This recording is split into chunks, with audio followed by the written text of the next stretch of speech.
Evening, we would like to welcome Chez Reavie, the 2022 Barracuda Championship winner. Chez just captured your third PGA Tour victory. What does it feel like? It's amazing. You know, it was a stressful one out there today with the wind and missing some putts early, and was fortunate to make some good putts coming in and pull it off.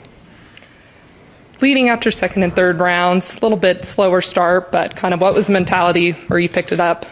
Yeah, you know, I was hitting good shots early. Even today, I had some good looks. Good look on one, left it just short, 3-putted 2 for par. So I had some good looks, and, you know, I started to get the urge to get impatient. I just told myself, just relax. You know, you're hitting good shots. Just give yourself some looks. You'll knock some in. And it took a while, but I eventually did. Especially with this format, leaderboard was moving a bit quite today. Or is that a conversation you're having with your caddy where you like to know where you are standing on the leaderboard? Or when did any leaderboard watching? Yeah, so I didn't look at a leaderboard until I walked off the 9th green. Birdied 8 and 9, just took a look to see where I was at. And then pretty much on the back 9, I looked every time I could, every other hole, every third hole. So I knew where I sat the entire time. And, yeah, I just had to grind it out and make some putts. Are there any holes in particular that seemed kind of crucial to kind of lock down that lead? I mean, it wasn't really locked down until I tapped in on 18. But when I birdied 16, I knew, you know, I figured Alex probably did as well, but I knew I should still be a shot ahead. I watched him make par on 17. And then walking up 18 fairway, I saw him make par. So I knew all I had to do was make a par to win the tournament. So I kind of played that way. Beautiful tournament here in the mountains. Had your wife here greenside to greet you and other friends here as well. What was it like to have kind of their support here this week? Yeah, it was great. We had a great time. We stayed down by the lake. It was the first time I'd actually ever seen the lake. I stayed at North Star last year and had no idea that the lake was just 10 minutes away. So this year we rented a place down by the lake, and yeah, walked to dinner every night, walked around the lake, walked on the beach, and really had a great week. Congrats, sir. Thank you. How would you have assessed kind of your season so far going into this week? Like, how are you feeling about things? Yeah, you know, I've been playing well the last couple of months. I just hadn't quite put it all together, but I started putting better, and then I started hitting good golf shots, and I started missing putts. And, you know, when I showed up at the Travelers in Hartford, I had a good week, a really solid week, finished 8th, I believe, and just wanted to carry that momentum. And what do you think kind of, thinking back, this is years ago, but coming back from the wrist injury and you had to go back to the Korn Ferry finals, looking back years later, how do you describe like what motivated you to put in the work? I know you had said at time it seemed 50-50 of whether you'd be back here. Now you've won twice since that. Yeah, you know, the wrist injury was scary. You know, having surgery and then being in a cast for that long, not knowing if it worked or not. That was pretty nerve-wracking. But yeah, fortunately that was a while ago. The wrist hasn't bothered me in quite a while. I've been fortunate, and I can play and practice all I want, and it doesn't give me any trouble at all.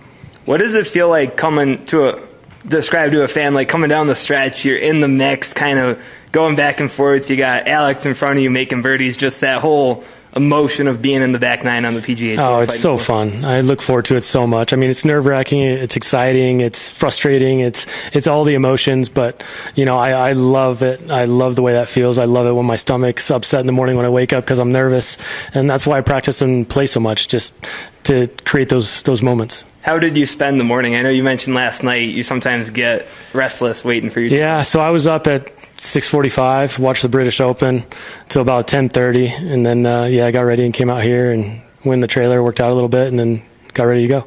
Would you consider yourself like a golf fan? Like when you're not playing, do you watch tournaments at all? And yeah, I definitely do. Especially when I have, you know, friends that are playing well. You know, I want to watch them and root them on. And yeah, so whenever I'm at home and I've got some free time, I definitely turn golf on. And just what does it mean to be a 3-time winner on the PGA Tour? Obviously, every win's different, but kind of in the context of your career, knowing you've won 3 times. Yeah, it's exciting. You know, it's always fun. This game beats you up so much. You really have to enjoy when you play well and when you do win. And, you know, I'm looking forward to the 4th.